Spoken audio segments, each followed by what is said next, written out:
உங்க வேலையை நீங்க பாருங்க, எங்க வேலையை நாங்க பார்க்குறோம்னு சொல்ல வேண்டிய இடத்துல நீங்க தானங்க இருக்கீங்க. இல்ல அதுதான் ஏன் திருமாவளவனுக்கு அந்த போல்ட்னஸ் இல்லையா என்ன? இல்லைன்னா அவர் இன்னும் அங்கே ஜெயிச்சு சட்டசபையில் போயிருப்பார். ஏன் இல்லாம போயிருச்சு? அப்படி என்ன அவங்க கிட்ட போய் மாட்டிக்கினது? வெறும் இரண்டாம் வாக்கு மட்டுமே இல்ல. இரண்டாம் கட்ட தலைவர்கள் நீங்க இந்த ஐவரணி அவங்க திமுக விட்டு வெளியேற எந்த காலத்திலையும் விருப்பம் இல்லாமல் இவரை ஒரு திமுகவா மாத்திட்டாங்க. திருமாவ. ஆமா, அதுதான் நடந்தது. இந்த ஐவரணியை மீறி அவரால் நடவடிக்கை எடுக்க முடியும்.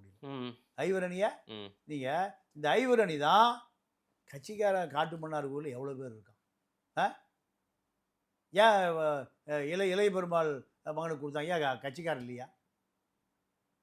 இப்படி பல விஷயங்கள் நீங்கள் கட்சிக்குள்ள இருக்கக்கூடிய ஸ்திரத்தன்மையை அது உடைச்சிருச்சு. இப்போ இதே ஐவரணி இப்போ எங்கே முடிவு பண்ணிட்டாங்க? டிவிக்கு. ஏன்னா அப்போ ரவிக்குமார் எம்பி ஆகணும். அடுத்து ஒரு எப்படியும் ஒரு 5 சீட்டு டிமாண்ட் பண்ணி வாங்கலாம். கடைசியில் 4 கிடைக்கும். அப்போ இவங்க என்ன முடிவு பண்ணுறாங்க? மற்ற ஆட்கள் எஸ்எஸ் பாலியாஜ், ஆளூர் ஷானவாஸ் ஆகட்டும், சிந்தனை செல்வன் எம்பி ஆயிடலாம். பதவியை நோக்கி தாங்க, அதிகாரத்தை நோக்கி தானே அரசியல். இப்போ திமுக விட்டாங்க, அவ்வளோதான். இப்போ இவர் திமுக பக்கம் கொண்டு சேர்த்ததே அவர்கள் தான். இப்போ இவர்கள் தாவேக்க பக்கம் வந்துட்டாங்க, அவர் அங்கேருந்து வர முடியல திமுக கிட்ட. ஆமாம், அதாவது ஆற்றுல ஒரு ஆள் அடிச்சுட்டு போச்சான். அப்போ கரையில் சொன்னாராம், ஏன் ஆற்றுல முதந்துட்டே போகிற அப்படின்னு.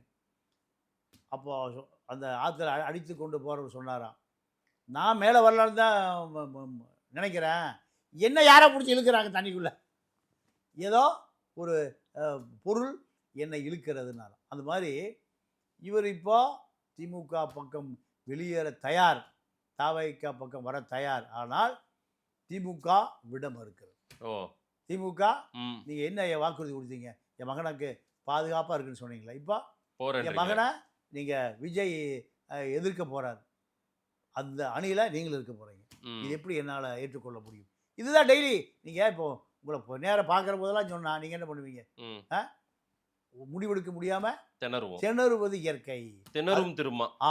அதான் இப்போ நடக்கிற அரசியல். ஆச்சி மசாலா. எந்த சமையலும் ருசி தேடும் ரகசியம். 20 ரூபாய்.